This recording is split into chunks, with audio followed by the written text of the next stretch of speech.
ছোট গল্প হিংসা। দুলাভাই, আপনি এত রাতে আমাদের বাড়িতে? ভালোই হলো, বাড়িতে আজ কেউ নেই।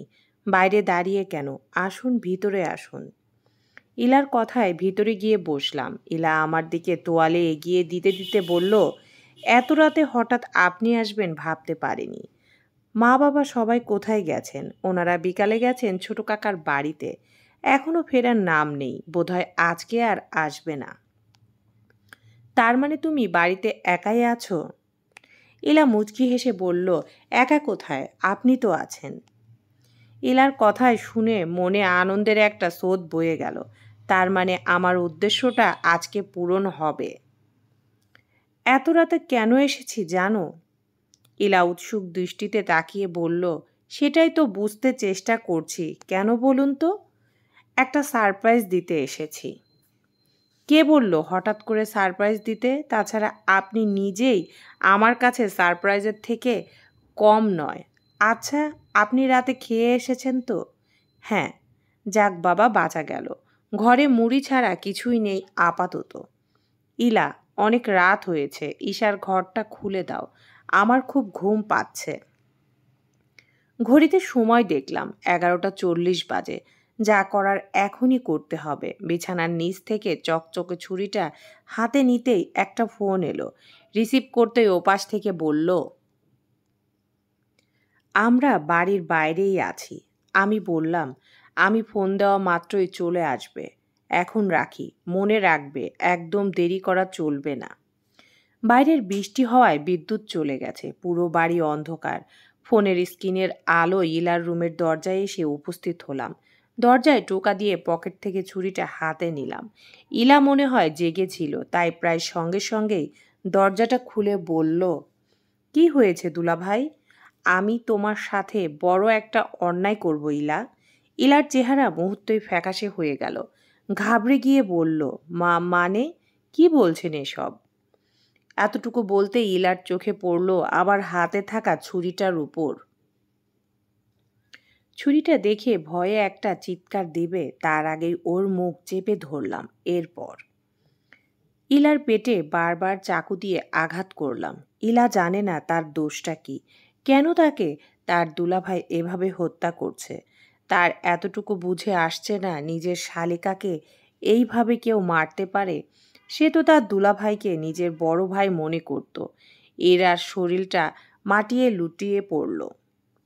নিভু নিভু চোখে সে দেখল তার বোন এবং বোনের সঙ্গে আরও দুজন লোক তাকে উঠানোর চেষ্টা করছে, আর তার দুলাভাই বলছে, কাজ শেষ, প্রতিশোধ নেওয়া হয়ে গিয়েছে।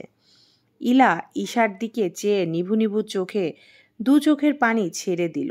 কিসের প্রতিশোধ? সে কি এ জীবনে বিশাল কোনো ভুল করেছিল? তার বোন দুলাভাইয়ের মাধ্যমে তার সাথে প্রতিশোধ নিল। ইলারা দুই বোন, ঈশা বড়, ইলা ছোট। বাবা মায়ের খুব আদরের সন্তান ওরা। বাবা মা ইলাকে বেশি ভালোবাসতো এবং ঈশার চেয়ে দেখতেও ইলা বেশি সুন্দর ছিল। পড়াশোনায়ও খুব মেধাবী ছিল। এজন্য পরিবারের অন্যান্য সদস্যরাও ইলাকে বেশি ভালোবাসতো। সেই বুদ্ধির পর থেকে ইলা দেখেছে ঈশা তাকে হিংসা করে, কথায় কথায় হিংসা করে। কিন্তু কেন ইলার জন্য ঈশার মনে এত হিংসা আজও ইলা বুঝতে পারেনি। ইলার যার সাথে বিয়ে হওয়ার কথা, ওর চাচাতো ভাই, তাকে ভালোবাসতো ঈশা। তার চাচাতো ভাই অনেক পছন্দ করত। না, সে সরাসরি মুখের উপর বলে দিয়েছিল সে ইলাকে ভালোবাসে। আরও রাগান্বিত হয় ঈশা, মনে মনে যেন আরও জেদ চেপে বসেছিল। এক পর্যায়ে ইলাকে আঘাত করে আর বলে, তোকে আমি মেরেই ফেলবো একদিন, দেখে নিস। তবুও ইলা ঈশার কথা মনে ধরে রাখেনি। বড় বোন হিসেবে খুব ভালোবাসতো সে ঈশাকে। তারপর ঈশার বিয়ে হয়ে যায়। ঈশার বিয়ে ঘরোয়াভাবেই হয়েছিল, আর ঈশার দুলাভাই ঈশাকে খুব ভালোবাসতো। ঈশা যাকে বিয়ে করতে রাজি ছিল না, হঠাৎ করে কেন রাজি হলো এই কথায় ইলা বুঝতে পারছিল না। কারণ ঈশা তার স্বামী সৌরভকে পছন্দ করতো না, কিন্তু বাবা মার কাছে বলল সে সৌরভকে বিয়ে করতে চায়। তাই বাবা মা আর না করল না। সৌরভের সাথে ঈশার বিয়ে হয়ে গেল। বিয়ের পরদিন সকালে দরজার বাইরে কান পেতে শুনেছিল শুনতে পেরেছিল ইলা একটি কথা। সেটি ছিল সৌরভকে ঈশা বলছিল, মনে আছে তো আমার শর্তের কথা? আমার শর্ত অনুযায়ী কাজ হতে হবে।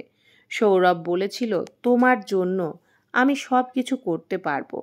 শেষ মুহূর্তে ইলা যখন চোখ বন্ধ হয় তখন সে বুঝতে পারল, হ্যাঁ, তাকে মারার জন্যই সে শর্ত দিয়েছিল সৌরভকে, এবং সেই শর্তেই সে সৌরভকে বিয়ে করেছিল। আর আজ বিয়ের 7 দিন না কাটতেই সৌরভ তার কথা রেখেছে। ইলাকে এই পৃথিবীর মায়া ত্যাগ করিয়ে পাঠিয়ে দিয়েছে অজানা এক দেশে। এখন আর ঈশার ভালোবাসার ভাগ ইলা পাবে না। সব ভালোবাসা এখন ঈশা একাই পাবে। হিংসা বিদ্বেষ কখনো মানুষকে সুখী হতে দেয় না। হয়তোবা ঈশাও সুখী হবে না, কিন্তু ইলা, সে তো মৃত্যুকে বরণ করে নিল। আর সে কখনো দেখতে পারবে না পৃথিবীর আলো। তার জীবন এখন অন্ধকারে তলিয়ে গেছে, সমাপ্ত।